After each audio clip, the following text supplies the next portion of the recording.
Prosseguimos com o nosso querido Gelson Luís Roberto, na exploração do mais profundo do nosso ser com o tema junguiano. Sombra como conteúdo e funcionamento, o trabalho prático entre a dimensão clara e escura do espírito. O Dr. Gelson é mestre em Psicologia Clínica e analista junguiano, membro e coordenador de numerosas iniciativas clínicas na linha de Jung e é membro coordenador do Núcleo de Espiritismo e Psicologia da AME Brasil. Convosco, Dr. Gelson.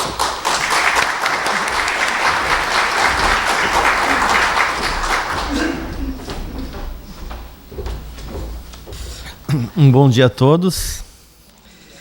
Eu agradeço o convite da Minorte para poder estar com vocês falando desse tema que reflete um pouquinho das questões humanas. E esse título do seminário, acho que foi um título muito feliz: Pensamento, Consciência e Espiritualidade. Existe um antropólogo americano, Thomas Ksordis, que ele trabalha com religião e medicina, e ele coloca que o que aproxima a religião e a medicina é que as duas áreas trabalham com o sofrimento humano. Eu acho que essa é a proposta aqui do seminário, fazer consciência, ou seja, buscar encontrar sentido, significado em relação às questões que envolvem tanto o mundo da saúde como da espiritualidade.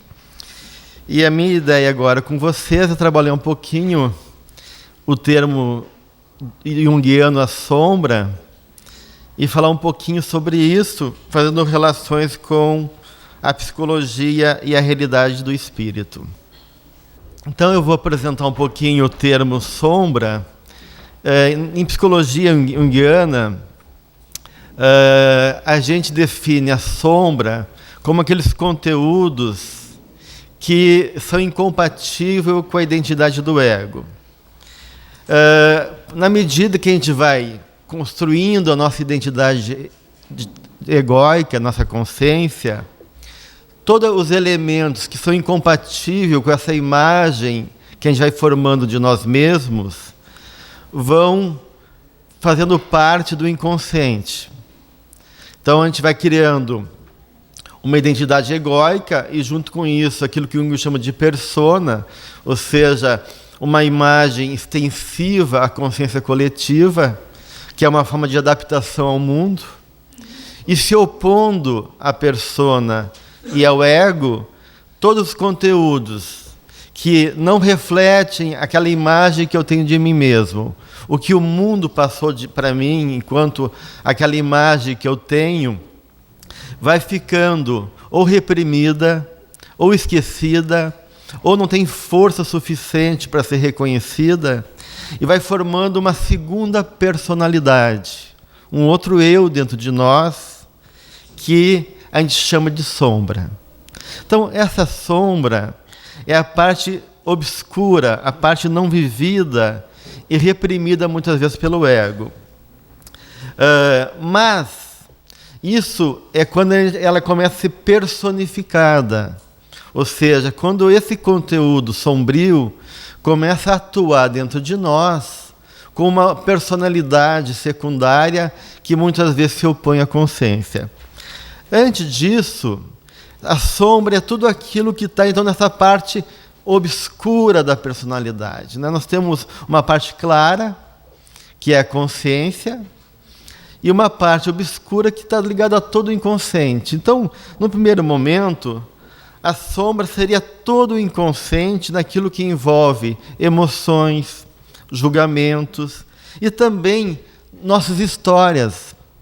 Histórias que nós não lembramos, mas que fazem parte do nosso passado, inclusive, então, traumas, experiências, emoções, vivências de outras encarnações. Porque tudo isso vai ficando gravado naquilo que a gente chama de perispírito. E quando a gente reencarna, a gente vai criando uma nova personagem, né? Uma nova fantasia naquilo que nós precisamos experimentar como espírito na busca da nossa evolução. Então, o Jung ele dizia que, no primeiro momento, o termo sombra é mais um nome mitológico, ou seja, diz respeito a qualquer coisa que envolve esses conteúdos do inconsciente. Na medida que esse arranjo psicológico vai se organizando num cenário interno, numa dinâmica que envolve os processos da nossa personalidade, vai surgindo então esse personagem no sonho, em tendências, em reações emocionais, que reflete uma outra realidade que não o do ego, da consciência.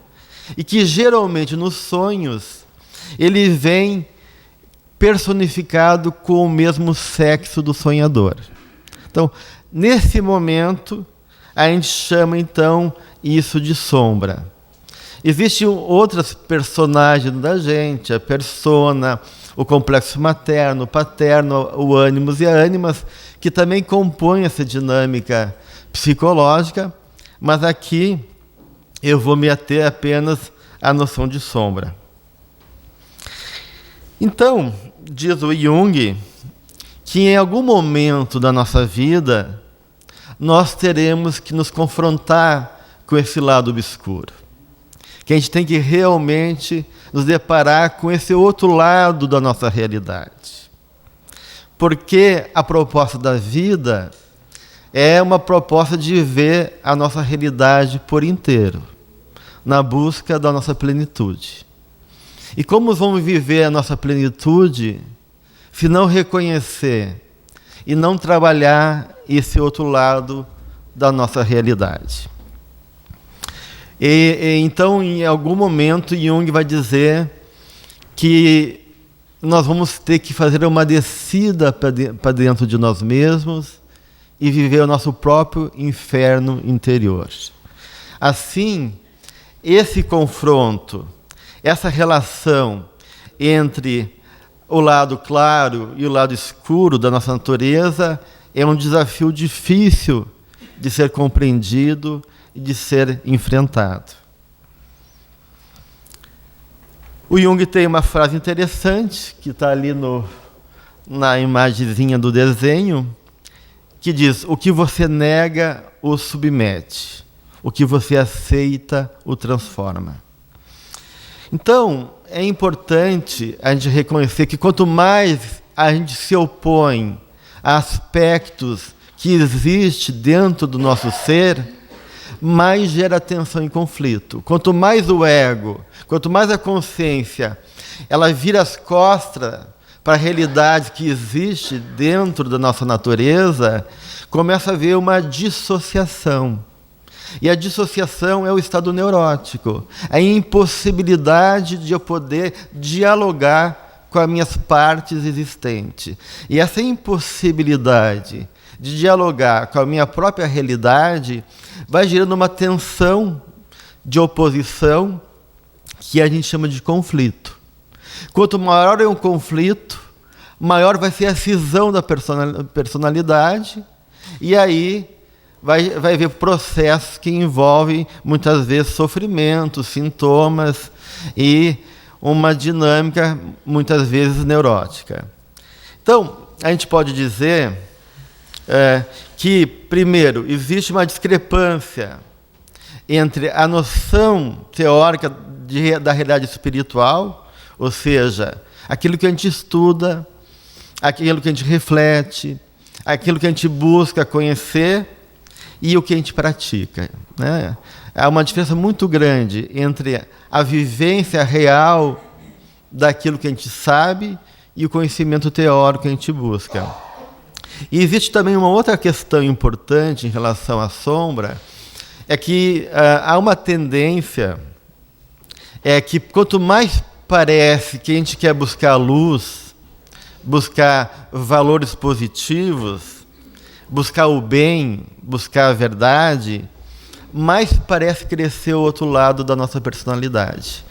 A gente sabe que na física, se a gente tenta empurrar uma parede com a mão, existe uma força oposta que se opõe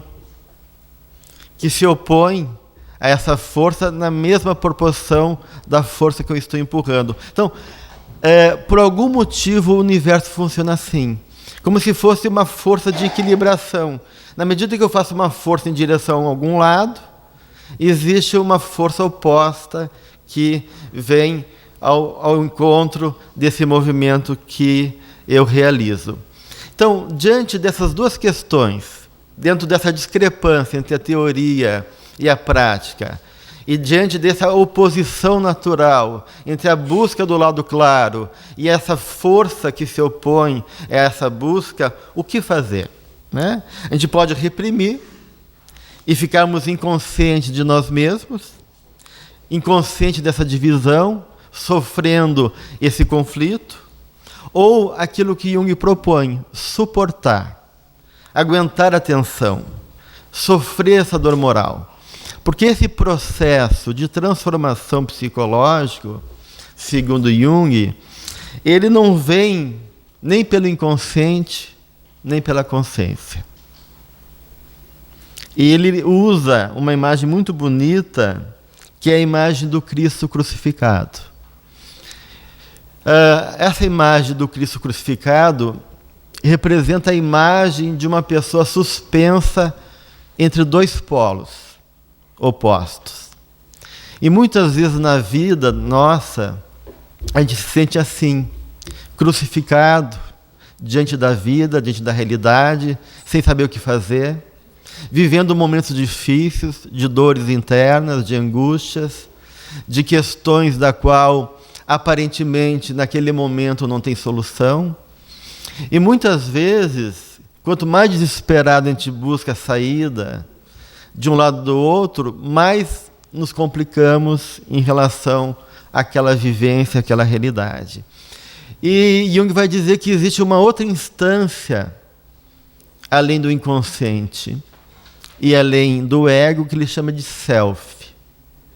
Então, esse self seria um eu maior. Assim como existe então, esse eu da consciência, que é o ego, para Jung existiria também um eu que é o centro da personalidade toda. E que Joana de Ângeles vai dizer que é, na realidade, a nossa essência, ou seja, a nossa realidade espiritual. Então o ego é o eu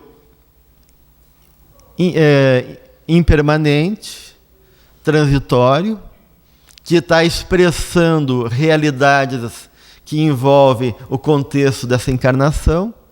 Mas para além desse eu, existe um eu mais profundo, que é o próprio espírito, que é o grande agente regulador do processo todo, e onde está o código ético. Quando Kardec pergunta aos espíritos onde está escrito a lei de Deus, eles respondem na consciência do homem. Então, esse self representaria essa consciência mais profunda, que é o centro criativo da personalidade. E na medida que a gente consegue ter essa capacidade de suportar essa tensão, está crucificado entre opostos, uma força nova, a partir do self, vai emergindo, e esse terceiro elemento vai fazendo uma síntese transformadora, trazendo para nós uma solução. O James Hollis, que é um psicólogo americano, ele diz que a religião é para aqueles que querem evitar chegar ao inferno. Aqueles que têm medo de ir para o inferno. E a espiritualidade é para aqueles que já estão no inferno. E eu acho isso muito interessante, essa proposta do James Hollis, porque realmente a religião muitas vezes é usada como uma defesa psicológica. A gente não quer enfrentar nossos problemas, a gente quer botar a responsabilidade em Deus, no santo, nos anjos, a gente quer barganhar com a vida, numa atitude infantil, defensiva, para fugir da realidade. E a espiritualidade, ela tem uma outra proposta, que é fazer consciência, que é realmente, de igual maneira, assumir nossa responsabilidade. Acreditar no nosso poder pessoal. Porque Deus acredita em nós. Porque o amor dele nos fez para sermos vencedores. Para superarmos a nós mesmos e construir uma caminhada evolutiva até a perfeição. Então, a espiritualidade é esse convite, né, para a gente poder assumir a nossa maturidade espiritual. Então, tem muita gente que tem religião, mas não tem espiritualidade. E tem outras pessoas que não são religiosas, mas têm grande espiritualidade.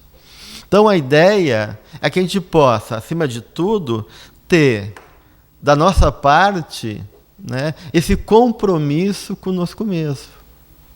De poder trabalhar essa sombra interna. Sombra que a gente traz de várias encarnações, que envolvem nossa ignorância, que envolvem emoções e processos mal vividos, que envolvem muitas vezes na história do nosso passado crimes, hostilidades, ódios e assim por diante, e que ainda estão dentro de nós como elementos, tanto enquanto conteúdos emocionais, raiva, vingança, ódio, como padrões de comportamento, funcionamento nosso. Um funcionamento que age de maneira a querer agir de uma maneira equivocada, de uma maneira que possa ser, em vez de positiva, destrutiva. Então, a nossa personalidade, na verdade, ela é múltipla. Depois, de tarde, eu vou falar um pouquinho mais, amanhã eu vou falar um pouquinho mais sobre isso. Nós temos vários eus dentro de nós. O ego, a consciência é apenas um eu. Mas não é o único eu. Existem vários seres dentro de nós. Existe criança, uma criança ferida, uma criança feliz. Existe um velho sábio, existe um velho ranzinza, existe uma mulher delicada, uma mulher magoada. Existem várias personalidades da gente que habitam o nosso ser e que agem gerando sentimentos, emoções e agindo também em resposta ao movimento da vida, né? Então, quanto mais a gente poder fazer um processo de autoconhecimento, e aí diz Joana de Ângeles, que o ser consciente, e essa é a proposta de nos tornarmos consciente, ele não reprime, mas também não se justifica, ele se descobre. Essa é a proposta que a gente quer trazer para vocês. Uma proposta de abertura para a vida, uma abertura mais otimista, sair daquele lugar de vítima, ou de autopunição, ou de autoestima baixa, de não se sentir merecedor de estar aqui, ou de alguma maneira ficar prisioneiros desse passado, querendo evitar olhar para a nossa própria realidade. Porque muitas vezes alguns conteúdos que parecem negativos do ponto de vista do ego, não o são. Muitas vezes esses conteúdos que a gente foge, às vezes são potenciais muito valiosos, que se a gente puder aproveitar, pode ser muito ricos para o nosso crescimento psicológico e espiritual. E muitas vezes esses conteúdos eles agem de maneira negativa, não porque são negativos, mas pela nossa atitude inadequada do ego. Porque o ego, muitas vezes, por ter uma consciência muito limitada, ele tem uma atitude equivocada. E por ter uma atitude equivocada, a resposta interna em relação àquela atitude equivocada, ela é negativa. Mas não que o conteúdo interno seja negativo. Então a gente tem que fazer uma diferença da sombra entre conteúdo e funcionamento. Por exemplo, no Brasil nós temos muitas crianças que ficam no semáforo e que ficam pedindo esmola. O semáforo ele está fechado e as crianças vêm pedindo um dinheiro, às vezes elas fazem um tipo de malabarismo ou querem limpar o vidro do carro para ganhar uma esmola. Se eu percebo, a partir da minha atitude egóica, na figura daquela criança, algo negativo, e acho que ela vai me assaltar, e já levanto o vidro do carro, olho para frente, ela vem ao meu encontro, eu não dou bola para ela, faço de conta que ela não existe, acho que ela é um bandido, acho que ela vai poder me agredir. O que eu estou fazendo? Eu estou marginalizando aquela criança. E se eu estou colocando ela à margem, ela vai agir de maneira marginal, e pela minha atitude egóica de desconsideração, de desprezo, de interpretar ela como uma pessoa maldosa, talvez ela vai ficar realmente irritada, por se sentir desprezada, e vai agir de maneira negativa comigo. Mas onde está o erro? Está na criança ou na minha atitude?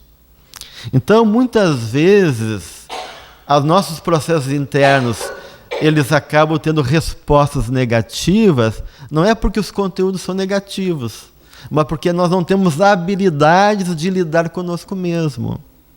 Então, essa criança, se eu acolher ela, dar educação, conversar com ela, tratar ela bem, ela pode se tornar um adulto produtivo e bastante importante em relação à sociedade. Então, muitas vezes, o que falta da nossa parte, gente, é uma abertura nossa para um diálogo verdadeiro e honesto conosco mesmo. Se a gente realmente abrir mão dessa fantasia infantil de medo da vida e de medo do nosso mundo interno e aceitar que todos nós estamos no mesmo barco e temos nossas limitações. E nessa proposta de Joana de Ângeles, não julgar a nós mesmos, mas aprender a nos reconhecer, a poder realmente reconhecer que aspectos existem nesse lado obscuro da nossa personalidade.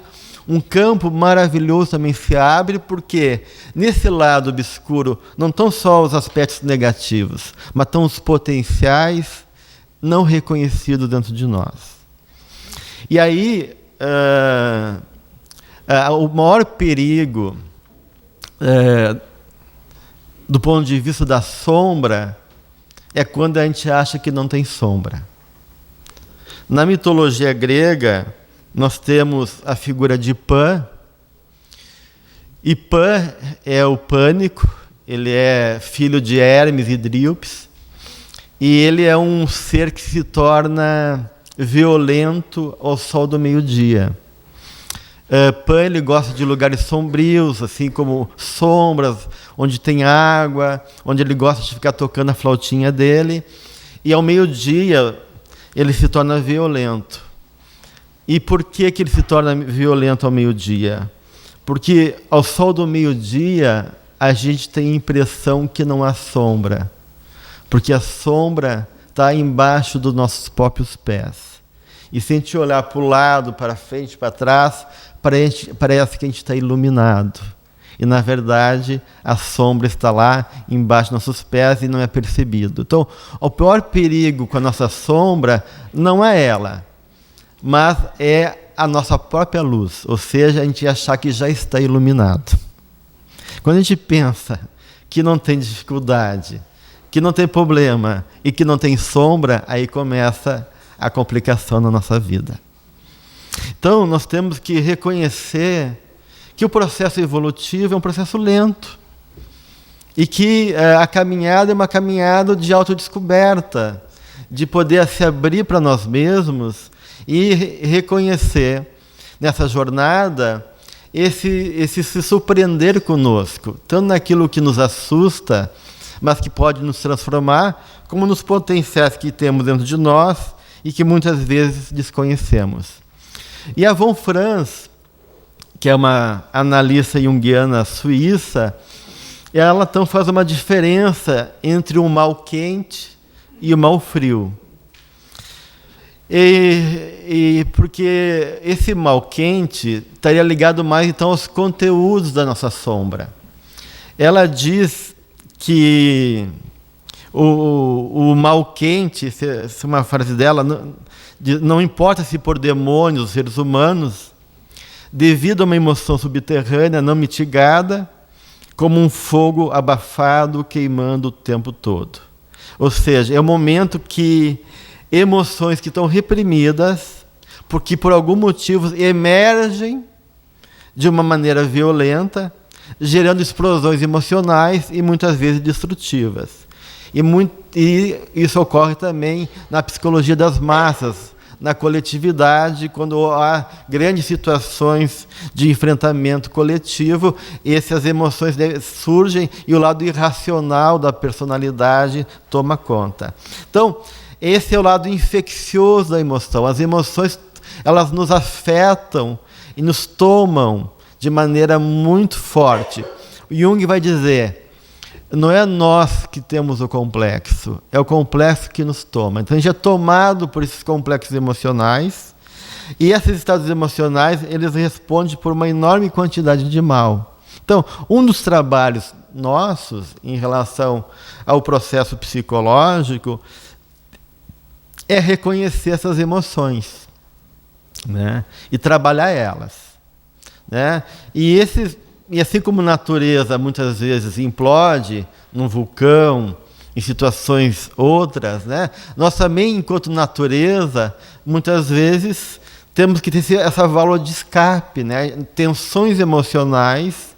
Se a gente não consegue liberar essas tensões emocionais, o que acontece? Ou elas vão para o corpo, a gente somatiza, adoece, né?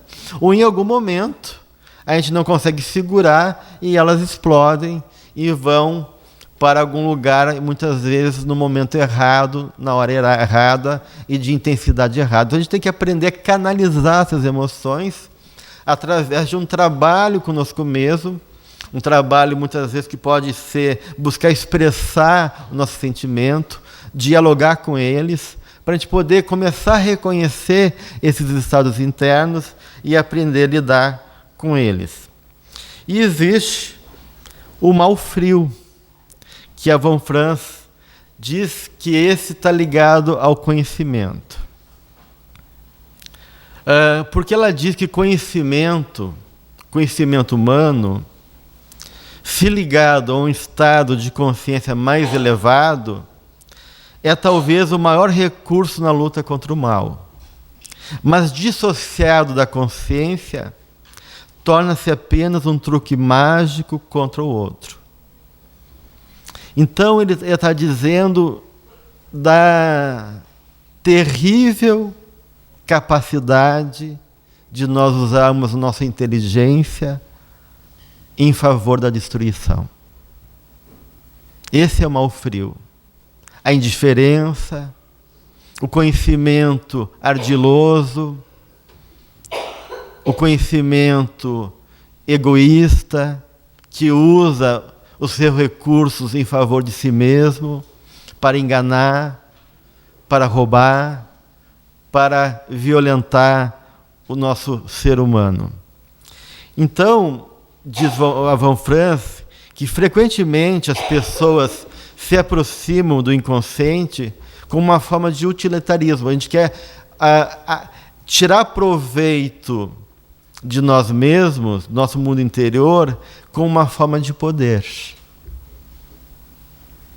E Jung vai dizer, aonde não existe o amor, entra o poder. O poder é uma compensação à nossa incapacidade de amar.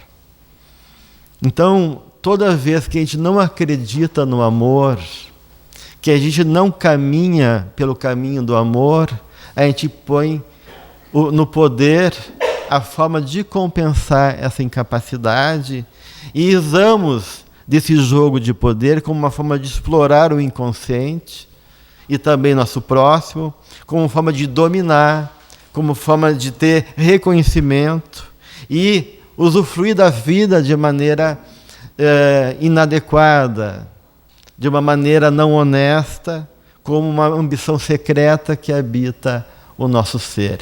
Isso ela chama do mal frio. Então, de uma maneira, a gente vê isso nos casos de transtorno narcisista, na psicopatia, pessoas que são extremamente inteligentes, mas frias, um eros de muleta, uma incapacidade de sentir, de se colocar no lugar do outro, de poder estar sensível à dor, aquilo que o Décio falou da solidariedade. Então, esse seria o mal frio e é o mais perigoso de todos, né? Então, para a psicologia junguiana, a humanidade não está ameaçada por impulsos assassinos brutais. Apesar de eles irromperem de uma maneira intensa aqui e ali, como sempre vai acontecer quando houver esses conflitos de massa, esses conflitos coletivos. O perigo maior, segundo a psicologia junguiana, é quando, para nós, perigo real para nós, é quando essas forças se alinham à mais alta inteligência científica. Então não adianta nós termos tecnologia, não adianta a gente ter inteligência, se não houver junto com ela uma ética, se não houver junto com a inteligência uma capacidade de desenvolver o lado sensível, o lado amoroso da vida. A inteligência pela inteligência, ela pode ser apenas mais um elemento, mais um fator de destruição e de sofrimento para todos nós. Então, é importante que a gente possa reconhecer que a grande questão não é os conteúdos que a gente traz dentro de nós, mas como a gente funciona, de que maneira a gente lida com eles. Esse é o funcionamento, porque o funcionamento fala da lente, da perspectiva como a gente vê a vida. E essa perspectiva como a gente vê a vida vai dar o tom da nossa postura frente à realidade, de como a gente assimila essa realidade e como a gente reage a ela. E isso muitas vezes ela é muito inconsciente, é muito difícil de perceber, porque a gente percebe muito conteúdo. Eu estou com raiva, eu estou triste, eu estou de uma maneira me sentindo assim, a pessoa fez agiu assim comigo, eu me senti assim, um assado. Então, a gente percebe muito mais os nossos conteúdos internos, mas a gente não percebe o nosso funcionamento. De que maneira a gente funciona. E esse funcionamento, ele tem a ver com a forma como a gente compreende a vida. E como a gente lida com a vida. Esse é o nosso funcionamento. Quando o Décio falou que o sofrimento é uma opção existencial, que a dor, o limite, as dificuldades da vida, a gente não pode evitar, mas o sofrimento é uma opção existencial, a gente está falando de um funcionamento de cada um. Conforme eu funciono, conforme eu reajo, conforme eu entendo a vida, eu vou ter uma postura diante dessa vida, né? Ou seja, o funcionamento é que lente eu coloco para ver a realidade. Porque cada um enxerga a realidade com a sua própria lente e acha que está certo. Porque está identificado com esses padrões psicológicos e essa concepção de mundo. Então a gente tem que começar a relativizar um pouquinho isso, né?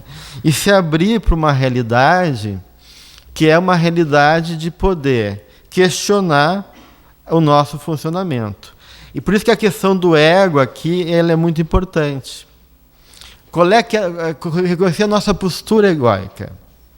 Então, mais do que reconhecer só os conteúdos internos, é como a gente lida com a vida. E reconhecer que frente a esse ego existe um self, uma instância superior, um ser imortal, um espírito que rege o processo, que está aqui para aprender e que muitas vezes, por nossos medos, nossa infantilidade, nossos caminhos percorridos, a gente vai criando um falso eu. Porque a gente quer ser amado, a gente quer ser compreendido. E a gente vai mimetizando com a vida e perdendo a conexão com a essência do nosso ser, com a essência da nossa realidade espiritual, e vai se perdendo de si mesmo. E aí a gente vai vivendo esse falso eu, vivendo a vida como ela se impõe, criando valores que não são nossos, buscando esses poderes externos, na busca de segurança, na busca de controle, na busca de controlar e cessar o sofrimento. E aí o que vai acontecer na medida do possível, que a gente chega aos 40, 50 anos, num grande vazio existencial. Vazio esse que já acontece muitas vezes lá no Brasil, no resto do mundo, na própria adolescência. Porque a gente vai daí trocando a vida espiritual pelo individualismo e pelo consumismo. E aí a vida vai sendo apenas um movimento de ingerir sensações, ingerir prazer, um culto exagerado ao prazer e ao corpo, mas nossa alma está sedenta, nossa alma está com fome, fome de afeto. A gente não tem sentido nem significado em relação à vida. Daí a gente vê esses adolescentes americanos que, porque a namorada brigou com ele pega uma arma e vai matando todo mundo, que tem dificuldade de lidar com frustrações. As doenças do vazio, que são doenças muito atuais, que doenças onde os adolescentes se cortam, se automutilam para poder sentir um pouquinho, porque estão anestesiadas, porque tem muita coisa material, mas não tem sentido na vida, porque falta, na realidade, na dinâmica das famílias, mais comunhão, mais proximidade, mais diálogo, porque a vida está nos consumindo numa roda viva, e a gente vai cada vez mais perdendo essa noção que envolve o afeto e as relações amorosas. Então, esse falso eu gera desorientação, a gente fica vagando entre dois mundos, um morto, né, que essa vida vazia, e uma realidade que ainda não nasceu dentro de nós, à espera de ser reconhecido. Então, esse é o nosso desafio do mundo moderno. E assim, a grande questão que envolve esse desafio é que a gente pode ficar preso nesse ego mesquinho, que esbraveja sob a integridade da sua posição, como uma compensação para o pântano da dúvida, onde a gente construiu o nosso castelo de ilusão. Mas a grande questão não é a dúvida nós todos temos. A gente tem dúvida, a gente tem conflito, a gente tem questionamento. O grande problema em relação à nossa sombra é o medo da mudança. No fundo, a gente não quer mudar. No fundo, a gente tem medo de mudar, porque a gente não acredita em nós. A gente realmente ainda não acredita no amor de Deus. A gente não acredita na nossa capacidade. E a gente não acredita na nossa maturidade psicológica, ou seja, na capacidade de assumir e ser responsável pelas nossas escolhas, em vez de culpar os outros, ou esperar que as pessoas venham nos salvar, e poder reconhecer a dor da solidão, por mais que ela esteja envolvida nos papéis sociais e relacionamento. Existe um outro psicólogo que disse o seguinte: se tu não quiser ficar sozinho, não case. Porque a gente tem a ilusão que casar vai preencher nossas necessidades. E tem questões que são nossas, gente. Ninguém pode fazer para nós. O encontro conosco mesmo é um encontro fundamental. E só nós podemos fazer isso. Ontem nós estávamos num seminário aqui e nós citávamos uma frase de Nietzsche que dizia assim: procuravas o pior e encontraste a ti mesmo. E o Jung, pensando nessa frase do Nietzsche, ele diz que ninguém pode fugir de si mesmo. Aonde a gente foi, onde a gente for, a gente vai ter que nos carregar e suportar aquilo que a gente é.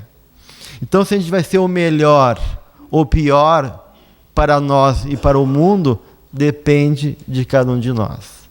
Mas a gente só vai conseguir fazer esse processo se a gente tiver coragem de assumir a nossa responsabilidade. E se culpar, não adianta. A culpa é uma forma infantil de não ser livre. Porque a pessoa que não se culpa, ela tem que assumir a responsabilidade de ser livre para fazer opções na vida. Enquanto ela estiver se culpando, ela fica nessa armadilha, achando que ela não é merecedora, e aí a gente fica prisioneiro, dando desculpa para não seguir em frente. Então, a grande questão nossa, do ego, é que a gente está preso na questão da busca da segurança, do controle, a gente tem medo do que é desconhecido, e no controle também de buscar cessar o conflito.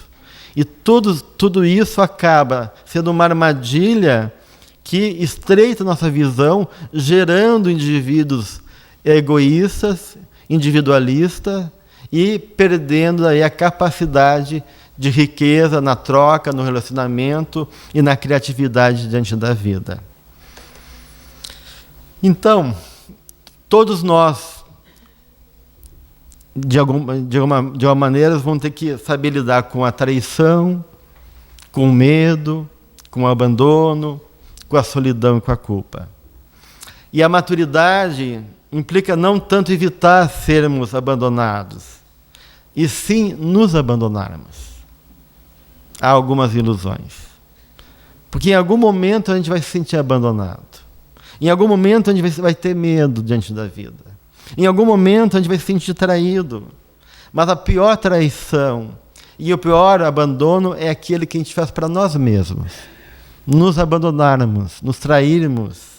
Então, se a gente conseguir suportar, de alguma maneira, a ansiedade da solidão, se a gente conseguir suportar e reconhecer que a gente é vulnerável, e na nossa vulnerabilidade a gente possa encontrar força também, e não tem problema nenhum a gente ter medo, não tem problema nenhum a gente saber que a gente não conhece tudo, que não tem problema nenhum que a gente tem limitações, e poder realmente suportar essas condições emocionais que são inerentes à nossa natureza humana, com certeza novos horizontes se abrirão, e aí a gente vai poder aprender a existir independente dos outros. A gente vai começar a ser donos da nossa própria casa. Não quer dizer que as dificuldades vão terminar, mas a gente vai conseguir encontrar dentro de nós, através desse self, dessa conexão com essa força essencial que nos habita, os elementos necessários para fazer essa caminhada. Bem, nosso tempo já está terminando. Só para dizer, então, que a gente tem que aprender a perdoar. E tem o Paul Tillich que diz: aceite o fato de que você é aceito, apesar do fato de você ser inaceitável. Então, vamos nos perdoar para podermos ficar livres e reconhecer esse mundo maravilhoso, esse horizonte de possibilidades que a vida nos coloca como bênção do Pai em amor a todos nós. Muito obrigado.